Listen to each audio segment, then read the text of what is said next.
Even in the postpartum period, there may be complications, so that is what we're going to talk about with this group of slides. Our objectives are to describe the predisposing factors, causes, signs, and therapeutic management of postpartum hemorrhage, subinvolution, superficial venous thrombosis, deep vein thrombosis, pulmonary embolism, and postpartum infection. We'll also describe two major affective disorders, specifically postpartum depression and psychoses, and describe the role of the nurse in the management of women with postpartum complications.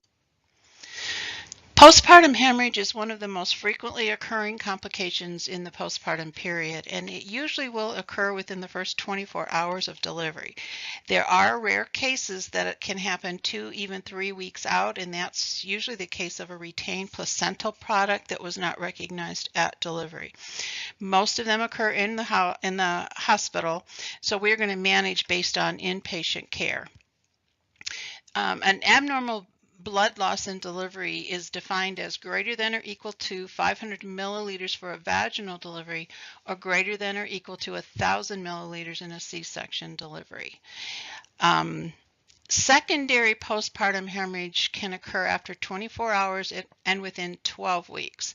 So that is the kind that's the one I was mentioning briefly at the beginning here. Was the retained placenta is generally the reason for that, and the product just never did come out, so they hemorrhage later. The mom may be asymptomatic until she has a severe blood loss of 1,800 to 2,100. And when you realize that she has that hypervolemia, hydration of her blood vessels, that makes sense. It's going to take a while for her blood vessels to contract back down and show evidence of loss. The sequelae become serious very quickly once those symptoms appear, and it can lead to DIC, organ failure, shock, thrombosis, and eventual ICU admission if not treated, able to be treated within a timely manner. What do you expect in labor stage 4? What would you expect for lochia at the stage of immediate postpartum? We've talked about this at the in the normal postpartum period, and they will have heavy lochia, maybe some clots. That fundus, remember, should be firm at the umbilicus, and each day go down by 1 finger breadth every day they get postpartum. And the pain should be mild cramping but not severe. After a C-section, their lochia will be less than a vaginal delivery because, as I mentioned before, the surgeon is able to clean out that uterine wall with a wet lap when this uterus is open after it's delivered the baby in the placenta, so they can literally wipe out blood and clots. They also are able to determine that definitely all of the placenta is out, so they're not going to have quite as much bleeding of lochia. Their fundus should also be firm at the umbilicus. Their pain will be more incisional than anything, and their dressing should be dry and intact. What do you expect by the time the patient's going to go home 3 days later? Their lochia should be small to maybe moderate, but it should be small. The fundus should be 2 or 3 finger breadths below the umbilicus, depending on the postpartum day. Pain should be quite manageable with Motrin. And then what would you expect at the 6-week checkup? Lochia should be down to either none or that alba, that yellow-white by then. The fundus should be below the symphysis pubis. It should not be palpable, and pain should be non-existent. The pathophysiology of postpartum hemorrhage, we'll talk about the various kinds. Atony is real common. Remember, we have talked about this before, when that uterus gets overdistended, whether it be from polyhydramnios, lots of amniotic fluid, multiples in there, or a big baby, that puts them at risk for the uterus unable to contract down. Tachysystole, the frequent rapid contractions and rapid hard labor, can also result in uterine atony postpartum. Infection, as the cells are infected, the tissue is infected, and it's just not able to do its job at all. And then if they've had mag sulfate, remember, if mag sulfate is used to do what? It is used to control preterm labor. It is used to relax the uterus.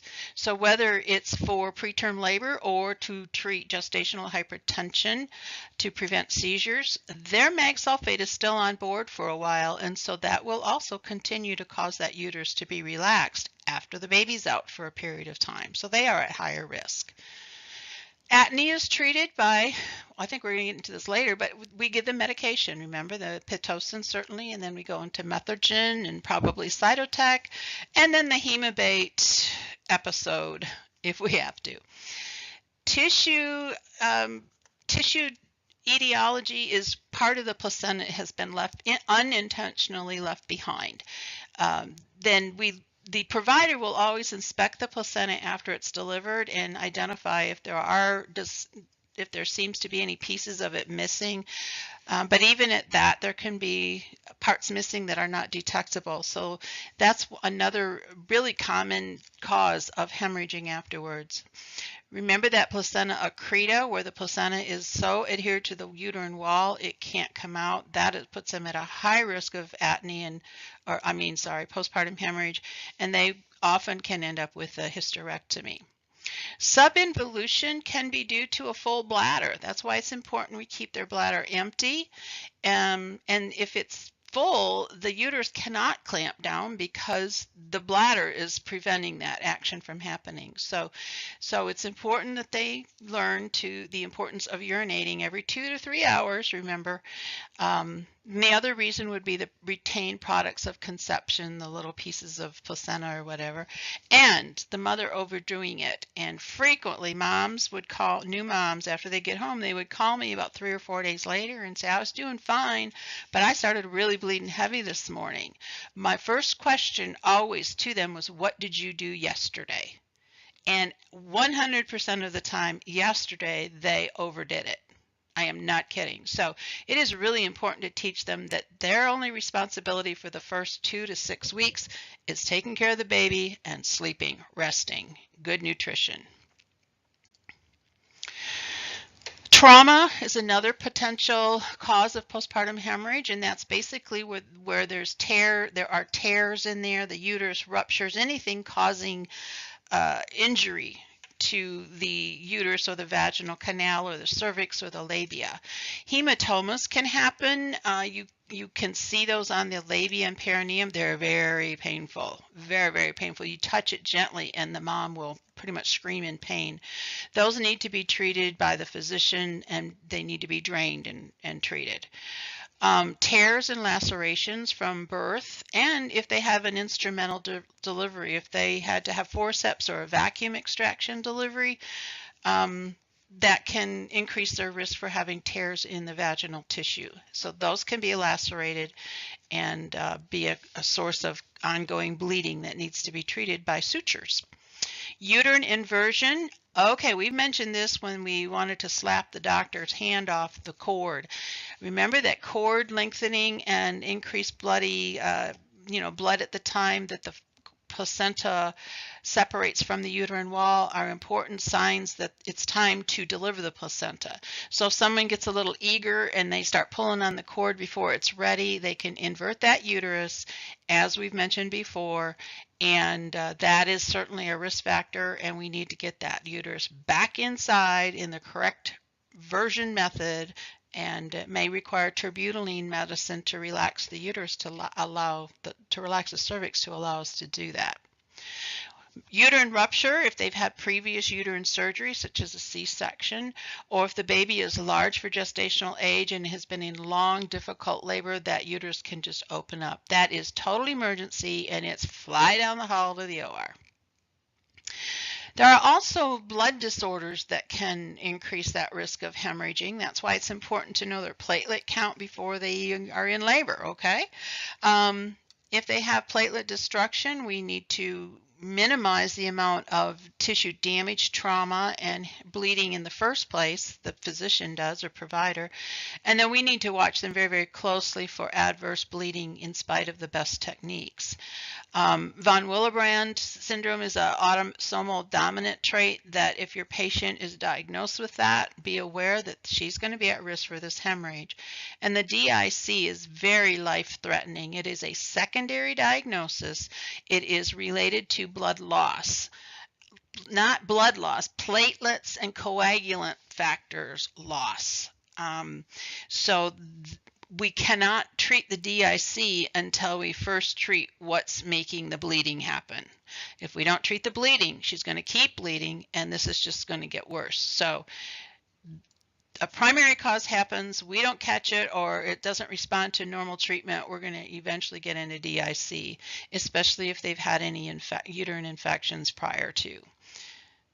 We'll talk about DIC more in your coagulation disorders, I believe. I hope so, because it's a very complicated but very interesting, and yeah, you do. I know now that you do. So look forward to that lecture and those PowerPoints, because it's very fascinating. Scary, but fascinating. This is a great summary of the etiologies of OB hemorrhage. You can see it can happen in any of the antepartum or interpartum or postpartum, so it can happen at any time related to the pregnancy.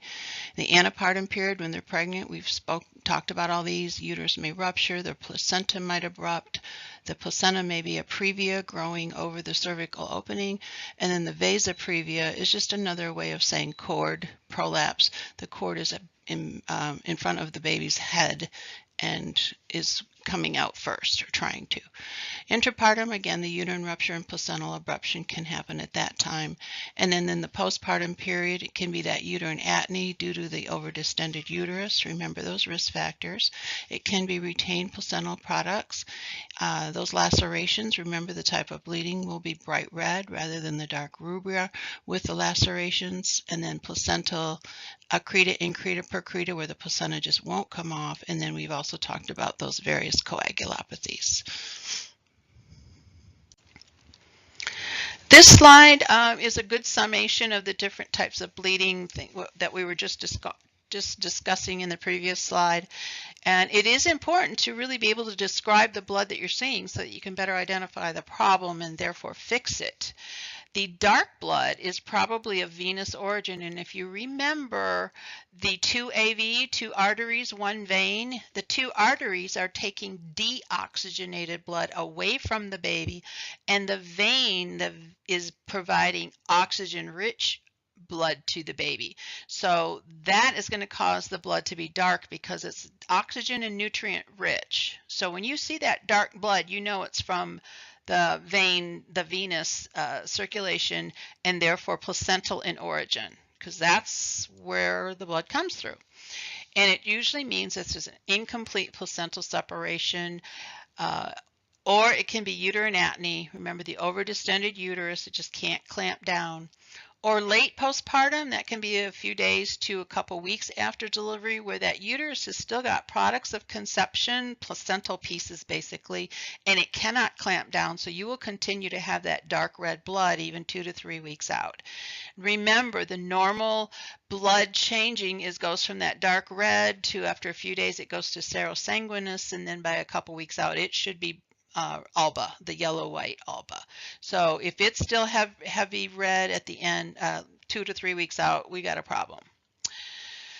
Bright blood, as I've mentioned, that's the one that may indicate laceration. So be sure to acknowledge if it's bright or that dark red. So bright blood can be due to anything that has caused the lacerations to tear, the vaginal tissues, to tear. The cervix may tear, the labia may tear, anything that causes tears. Just like if you were to cut your arm or get a tear in your arm, you're going to get that bright blood.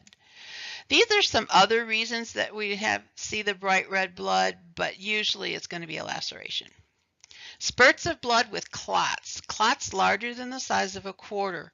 That's where the placenta has just partially separated and there's still pieces back there holding the whole uterus up and open, and the blood is coming out in spurts with the heavy clots. This can get bad really quick, really quick. Of course, if they're pulling on that cord and have increased the risk of partial placental separation by doing that, those patients are at risk. And the late, again, if they have those retained placental fragments again. Another chart I'm not going to read to you, but this is risk factors for postpartum hemorrhage: the uterine and maternal, the placental, the coagulopathies, and inherited coagulopathies. So be aware that there are many things that put these patients at risk for postpartum hemorrhage, and now you understand a little better why it is the most common postpartum complication. Bubbly, okay, that's a term we used at some point in the previous presentation, but this is what that stands for. This is a way to look at how to do your postpartum assessment up on the unit. Right after delivery, we don't really do much in the way of breast eval because that's not an issue right after delivery. We may be helping them with breastfeeding and such, so we would do that kind of an evaluation. But it's in the days after they deliver that we want to check for engorgement and make sure that the nipples are intact, that the breasts are making milk or not as needed by the patient's choice. The uterus should be firm. Memorize that. If the uterus is not firm, that is the potential risk factor for bleeding. If the uterus is firm and she's bleeding, you can rule out the fundus, the uterus, as being the problem. Okay, so we want to see how firm it is, the level, and the position. And look over here on this chart. It shows you the umbilicus here, and that's where they'll be right after delivery. I kind of went low. And then each day after that, it should go down by 1 finger breadth. It's very predictable. So you can see down here by postpartum day 9, they're almost below the pubic bone. So that's a real typical method of involution, the process of involution, or the pattern of it, I should say. We want to do a bladder check. Remember, they should be urinating because they're diuresing. There should be a lot of urine coming out, and we want to make sure that they're able to urinate over whatever laceration or tear they might have down there. If the uterus is tilted up and to the right, we mentioned that it could be that she's got a full bladder that's pushed it up. So we want to check that it's midline and at the proper level. Bowel sounds, they should have bowel sounds. Your C-section patient may take a day to get those back, but they really should have some gurgles in there. And the bowel movement, because they go home so soon, they may or may not have had a BM, but they certainly should be passing that gas, okay? Note the lochia, the color, the amount.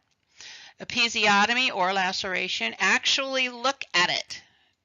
To have them turn on their side and separate their legs so you can get a good view of it. Some will have hemorrhoids down there. We would want to counsel them accordingly to help relieve the pain of the hemorrhoid. We want to teach them how to do good pericare. Let's check the extremities for DVTs, edema, which may get worse before it gets better. And then, of course, the emotional status. Are they at risk for depression? Vital signs, yeah. They will have that slight increase in temp for the first 24 hours. We mentioned that. That's due to the dehydration, and we've mentioned that previously. So that's not a problem, but the rest should be within normal limits. Risk factors for postpartum hemorrhage. We got to anticipate the care. All right, know those risk factors and keep your charge nurse informed. That's very vital. If you have someone who is at risk, you want to have your backup team ready to run toward you if needed. Will the mom agree to a blood transfusion? Have that consent be signed? Watch them closely in stage 4 and beyond if needed. Do that teaching so they know what to look for once they get home. And have the patient know when to call. Frequent rounding and assessment. Again, after delivery for the first hour anyway, different units will do it differently, but every 15 minutes at least for the first hour, then every 30. And then it's every 4 hours for 24, and then there are to every 8. So frequent around, and increase that if you're concerned. Don't go, well, I just checked. No, increase the rounding and assessment if you have any concerns. Hands-on assessment, as I said, every 4 hours times 24, and then every 8. Call the provider for assessment if you are concerned. It's better to intervene early than to wait for the problem. What do we nurses do to treat this postpartum hemorrhage? What is our role? Well, the role is to do that fundal massage. This is the most important, the most vital, the most effective method of controlling postpartum hemorrhage due to uterine atony or placental products, because that is going to hold that fundus down firm, clamped tightly. Think of the uterus as a sponge, and if you've got a lot of water in that sponge, like if there's a lot of blood in the uterus, how do you get the water out of that sponge? You squeeze it tightly, and that's what fundal massage is attempting to do, is squeeze all the blood out of the uterus and then keep that uterus firm enough that it can't fill up. If you keep that sponge held tight, it can't fill with more water. It's only when you let go that water will go right in there. Same with the fundus. If you keep that tight, that's going to not allow blood to come back into it. It's going to really cause the best way to stop bleeding due to uterine hemorrhaging as the source. And that is the most important thing you can do. If you get a question anywhere on NCLEX or anywhere that says, what's the first thing you do for postpartum hemorrhage? You're going to say, fundal massage. I don't care if they give you every drug out there. It's fundal massage first. Then you go to the drugs, okay? We also want to increase fluids to help support her vascular system, keep the blood pressure from dropping, and of course keep that Pitocin going. With a postpartum hemorrhage, she's going to go up to the postpartum floor with an IV still in place. We're not going to pull her IV. It's going to stay there, and we're going to have a bag of Pitocin running in that IV, so at a slow rate, so they have a way to combat it if it happens again. If fundal massage and the Pitocin fails to curb bleeding, you need to call for help and ask for that postpartum card. Let the charge nurse know, I got a bleeder in here and I'm doing fundal massage. Can somebody bring me some Methergin? Okay? They can get it. You don't need to let go of that sponge to go get it. Keep your hold on the, quote, sponge and let someone bring it to you. Be proactive and aggressive from the start. These are hard because you're really pushing hard on that fundus, and the spouse can sometimes think you're hurt. Well, you are hurting his wife, and he can get upset. So it's like, I know this hurts. I know it does. I have to do it or she's going to bleed too much. Just let me do this. You can help hold her hands because she's going to grab your hands because it hurts. So, but you want to be proactive from the start and help avoid her need to go to the ICU. And it's very, very vital that you do that. Bimanual compression is something the provider does. That is another way of keeping that sponge tight, i.e. the uterus tight. That is done by the provider putting one hand up on the abdomen, on the fundus of the uterus, and his other hand goes inside the vagina to get the lower segment of the uterus, and he's literally squeezing just like you'd squeeze a sponge, but he's got that uterus between both hands squeezing. He may also put in a uterine packing or a balloon tamponade, which we'll see later. Labs are important. Let's get a DIC panel. Check those platelets. What is her hemoglobin? So we can do a compare later. How much blood did she actually lose? Make sure the blood bank knows we got to get a type and cross on her. Usually they will have drawn a type and screen on these patients, every OB patient that comes in. Well, now we have the lab know we need to do a cross match on that because we're probably going to need blood. So get the lab involved early, notify the blood bank early that we may need 4 units of blood, have it on standby in the lab, okay? If she is a rare blood type, they may need to start calling other hospitals to get that blood in the house, in the hospital. Meanwhile, what blood can they use while they are waiting for the perfect blood for her? That's O negative. Because O and negative has no antigens in it. So that's what they would use while they're waiting for her specific blood type if they don't have it in-house.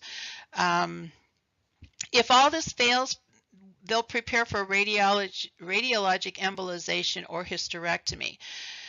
Hysterectomy is where the uterus just will not clamp. It just, well, no, in spite of the best efforts of bimanual compression and the medication, just keeps bogging up and it will not stop. Eventually, they might have to do a hysterectomy. If, however, the causation is a specific artery, they can do a radiologic embolization, and that is done in the x-ray area of the hospital. It's very bizarre. I've seen one done, and it was absolutely fascinating. But even as I saw it, it kind of freaked me out, because the whole time I'm watching, waiting for the radiologist to come in, we're watching her bleed, because we're watching it under ultrasound, and we can see the blood squirting. And it was like, man, when's he going to get here? It seems forever. So, but that's a really cool technique. We'll talk about that a little bit later. The most important thing we need to do is treat the problem. Treat the primary cause. That'll stop all that bleeding, but that's got to be treated. So if, and most of the, I think all of these, the physician has to do, or physician, even the midwife, I'd have my doc in there. So they need to remove the products of conception that are still left there, probably placental parts. That may even take going back to the OR and doing a DNC. Those lacerations need to be repaired. That's why it's important to note the type of bleeding it is, to know if that's the problem. Steroids and platelets, if they have idiopathic thrombocytopenic purpura, which is hard for me to say, but that's that lack of platelets, okay? Von Willebrand, that's another one that leads to bleeding disorders. So treat that cause, and you're going to stop the bleeding. You'll stop that cascade of events into DIC. These patients should also be put on antibiotics to prevent infection due to all the manipulation they're going to go under.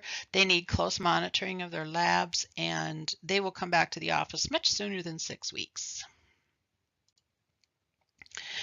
What do we as nurses do? We've talked about what has to fix it, but what do we do since we aren't the ones that can fix it? We can fix a lot. We can keep doing that fundal massage. That is your job. If that's the problem, until the provider gets all that other stuff going, you're massaging that fundus and keeping it firm. Keeping the blood loss to a minimum. Increase those fluids in that pitocin.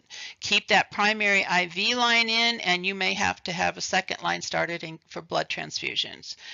Might be a good idea to get one going just because it won't hurt. Monitor those vital signs. Set it on automatic so you're not having to, constantly put it on. Put it on automatic, take it every 2 minutes, every 5 minutes, whatever the situation requires. Watch them for signs and symptoms of hemorrhagic shock. Do you know what those are? What are you going to see if you have a patient going to hemorrhagic shock?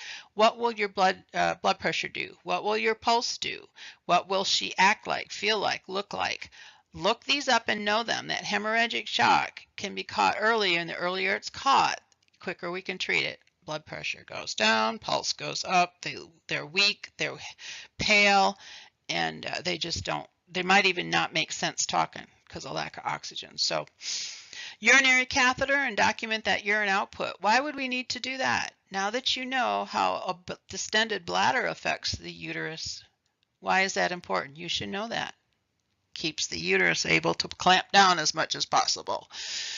Remove the pieces that are left, the products of conception, the physician would. We don't do that. I don't know why it's in nursing managed, but we might give them pain medicine to deal with that. Nubane, fentanyl, whatever is protocol for that hospital, because that's painful. It's going to be painful. Weigh all the bloody linen and pads. And this is where I would suggest, in the heat of the moment, in the emergency time, throw all that stuff in the bathtub. Just keep it in there, and instead of trying to weigh it as you go, because you're going to be busy, okay? So at the end, and you kind of keep a total of how many pads, like 7 of them are in there, and they're all pretty saturated. You'd know that, but you don't know the exact weight because you're going to weigh them afterwards. And assess for signs and symptoms of the hemorrhagic shock, which is basically right here. We already did that. Educate family to notify you of changes if you have to leave the room. Let's say she's stable and calm and the room's calm again, but you might want to let that family know, hey, if she comes to you and says she's not feeling good, let me know immediately, okay? Have drills and train the team. This is probably one of the most popular simulations we do in the hospital as OB nurses. That postpartum hemorrhage is going to come back to be practiced, I would believe, every year. And every hospital I've worked at, we've done this protocol every year. And it's important. And when it says the team, it means literally anesthesia, physician, anesthetist, the nurse practitioner, midwife, and the nurses and the techs, everybody. It's not just the nurses, it's not just techs, it's everybody on the team works together to train. That postpartum hemorrhage cart should be stocked and ready at all times. Know where that is. That's as important as that other red emergency cart. Measure all of the laps at delivery for blood loss, as we've said, and activate the postpartum massive hemorrhage blood bank protocol. And they would have that. That's where you let them know we got a bad problem here. We're anticipating 4 units needed. Make sure we've got type and screen and blood ready. Okay? Lab needs to be in on this from the beginning. Oxytocin is, now the very best treatment, you know, is fundal massage. Fundal, so I can make an F, fundal massage. That is what you do to control this. But then we do look towards certain meds to help us, and we have talked about these. So I'm not going to belabor these. Just know it's first oxytocin, which is pretty routinely given, then methergine, methylgonovine, if the blood pressure is okay. Remember that, very important. You don't want to blow her into a stroke. Then the misoprostol, which is Cytotec, and then the last is the Hemabate, which goes all over the bed via stool when they're done. It's just that kind of a drug. Oxytocin is provided to us on the labor and delivery unit already pre-mixed by pharmacy. In the good old days, I used to have, which isn't not that long ago really, we used to have to mix our own Pitocin bags. But now they come up from pharmacy and they almost always have a green Pitocin label on them. So you really can't, you should not mix it up with just regular old saline, okay? Look, there's a green label. Don't be hanging it for saline. Huh, that would not be good. So it's pre-mixed. Bolus per the orders of the protocol of the unit, and do not give it IV push. It's got to be dilute, and it's got to be put in very dilute, not direct IV push. Contraindications are hypersensitivity, which is rare. Of course, once you've been induced and had Pitocin, people will say, I'm allergic to Pitocin. It made me hurt. Yeah, I hear you. I was induced. So yeah, but there are very few hypersensitivities to Pitocin. It's actually in our body. So adverse effects can be severe pain, cramping, but at that point we kind of don't care because we're trying to make sure she stops bleeding. Water intoxication can occur with too much oxytocin being given. So we want to really watch how much we're giving and not overdose her on Pitocin. And it's premixed in isotonic solutions, either normal saline or LR, lactated ringers. The next drug is the methylgonovine or methergine. It's IM. It's given injection and it's contraindicated for that hypertension. Don't give it then. And then heart disease as well, but the hypertension is the biggie. Do not give if it's over 140/90, okay, or for a history of hypertension.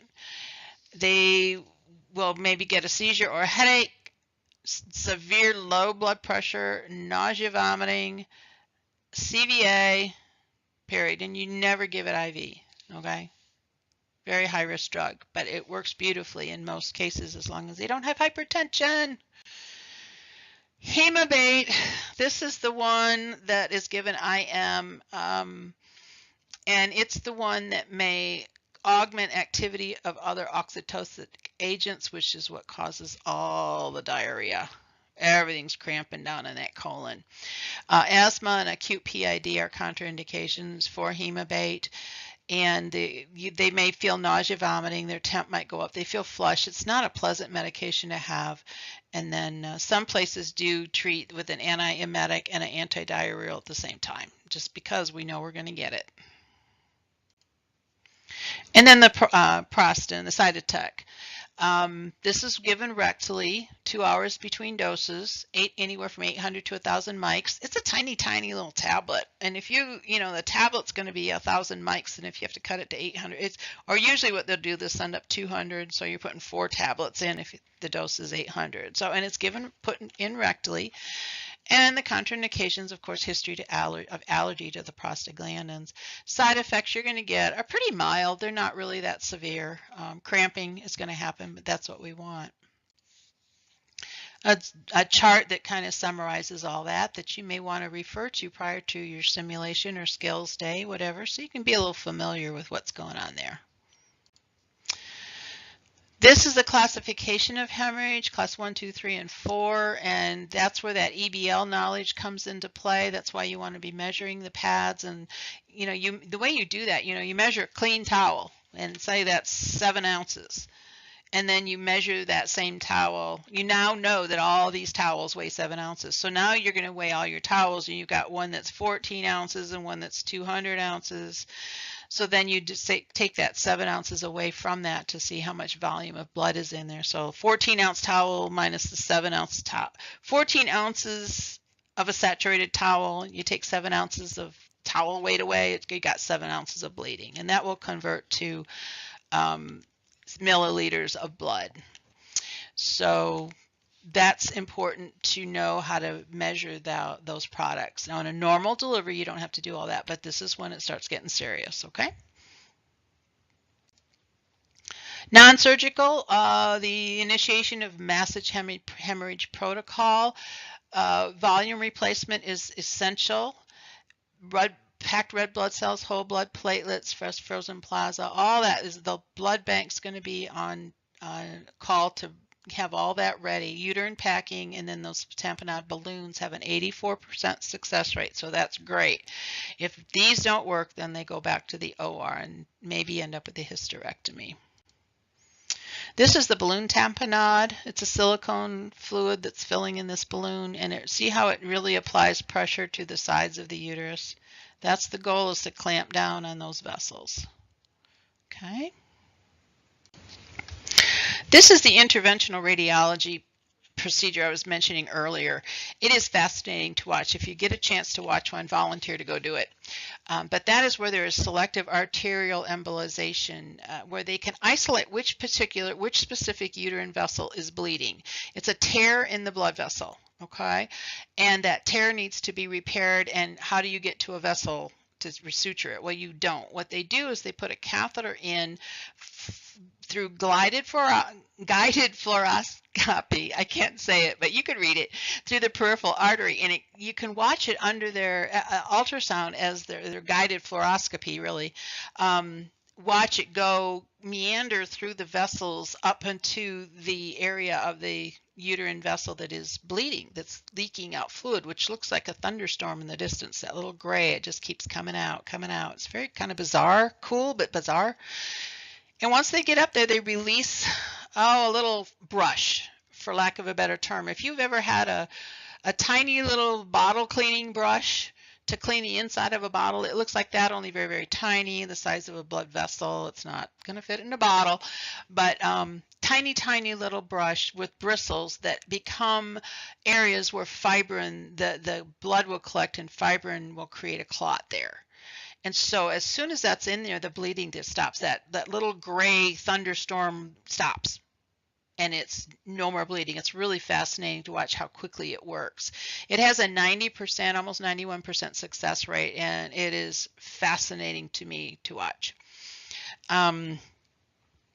With women who are known to have what's called a placenta percreta, and that's one placenta that is really part of the uterine wall. It's not just on it and stuck. It's the uterine and the placenta is one. They'll put a uterine artery balloon in to help prevent that hemorrhage afterwards due to this percreta, because that, if we can identify that by OB ultrasound, best to be prepared with that, because they'll bleed like crazy. Surgical management for the hemorrhaging, postpartum hemorrhaging, of course, repair the lacerations we've mentioned, DNC if it's a placental, retained placental issue, that's the other one we've mentioned. Hypogastric or uterine artery ligation, as opposed to embolization, they will just cut that artery and tie it off, stop the bleeding. Compression sutures may help. That's 92% of the time they do. So the compression sutures are done to really suture and tighten that, like a rubber band kind of a thing around the bleeder. Continuous suture to envelop and mechanically compress the uterus to avoid hysterectomy. That is B. Lynch compression. I've never seen it done. Don't worry about it. Hysterectomy would be the final outcome. Get rid of the uterus. Unless, of course, it's a uterine artery problem. That's not going to fix it. So we got to know the problem. Prevention is better than cure, right? Let's prevent the darn thing. So we want to correct any anemia prior to delivery and in the prenatal period. We can't do that as they're in labor. We got to get them as healthy as possible before they get to labor. Be aware of those risk factors that we've mentioned: the twins, the third, fourth, fifth baby, the prolonged labor, the one that's been induced, has an infection. And believe it or not, this is not a old wives' tale. Redheads bleed more profusely than a non-redhead. So that's just the way they are. Be vigilant, proactive, weigh all blood loss. Explain the procedures so that they stay calm and feel that they are protected and safe, and discuss the plan of care. Now we're going to talk about thromboembolism in the postpartum period. These women are at risk for throwing blood clots because they have an increased amount of clotting factor when they're pregnant, and that's to prevent us from hemorrhaging when we deliver. The flip side of that is the increase in clotting factor can increase our risk of having clots where they don't belong, and so that we have to be able to assess carefully for this and teach the patient what to look for. Superficial ones are usually in the saphenous vein system in the lower leg, and they're caused by staying in bed and then that lithotomy position with pushing, especially if they've used the knee stirrups, because putting your legs in those stirrups, the knees get constricted by the metal stirrup. So it's a place where blood can congregate and coagulate, is behind the knee. Deep veins involve deep veins from the foot to the pelvis. Thrombus can dislodge and travel and then block a vein in the lungs.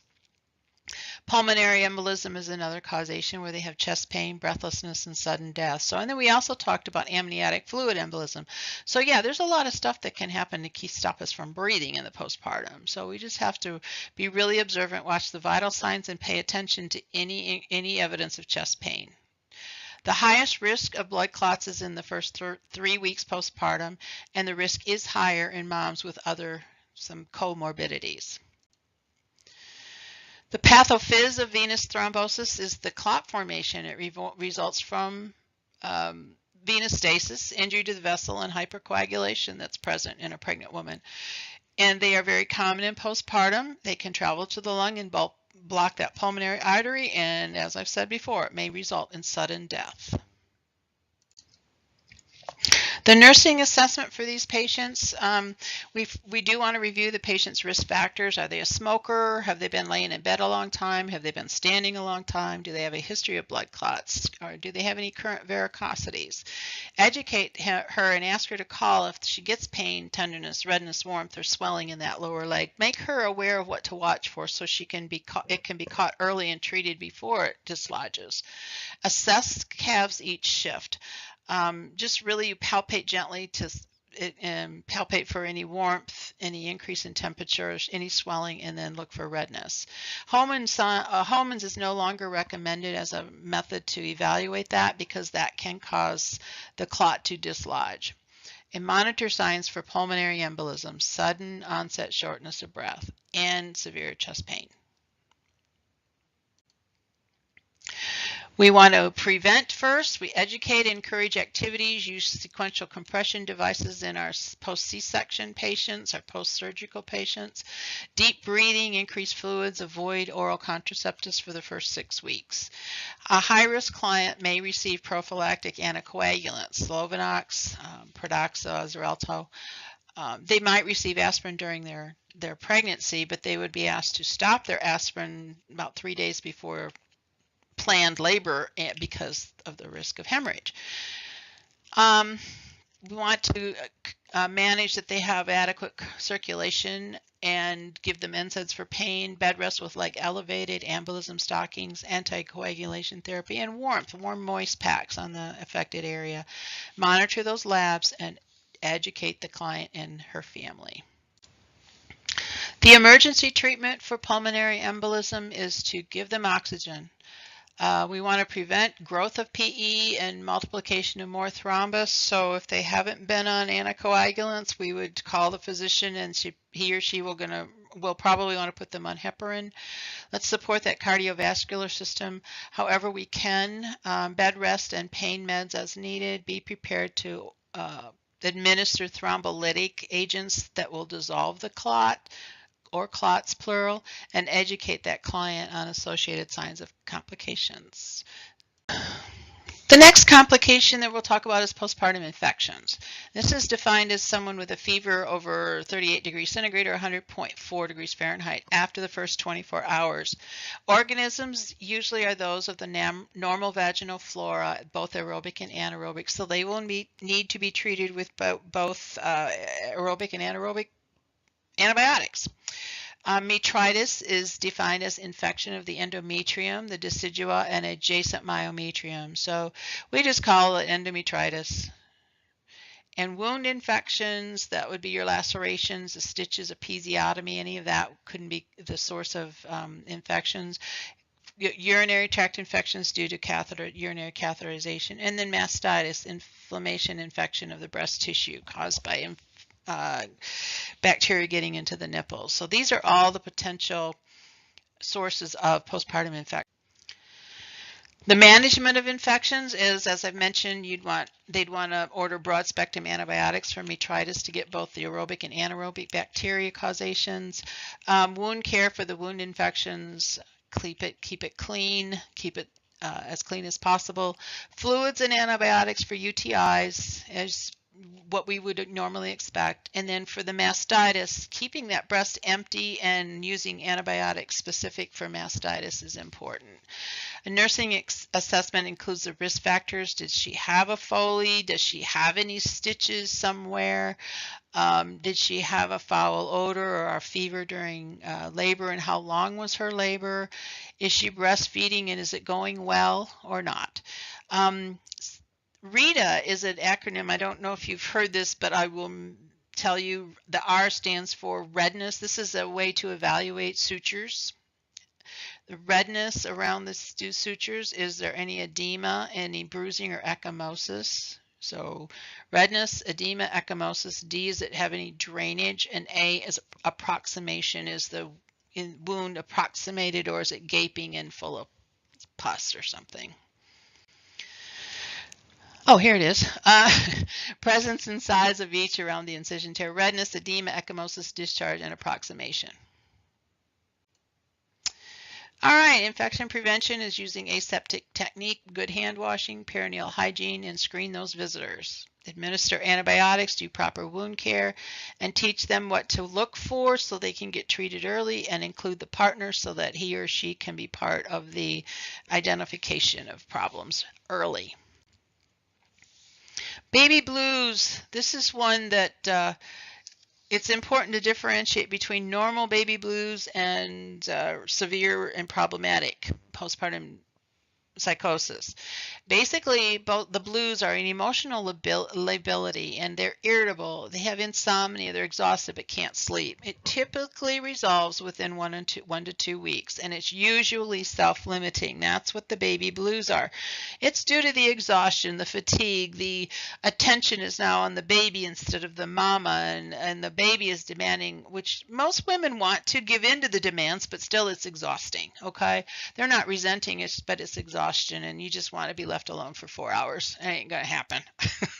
So that's where it's important to know the support system. Is the spouse or the significant other supportive, or is he a jerk? It makes a difference. Huge. Where does mama live? And if mama lives nearby, is she a helpful mama or a pain in the patootie mama?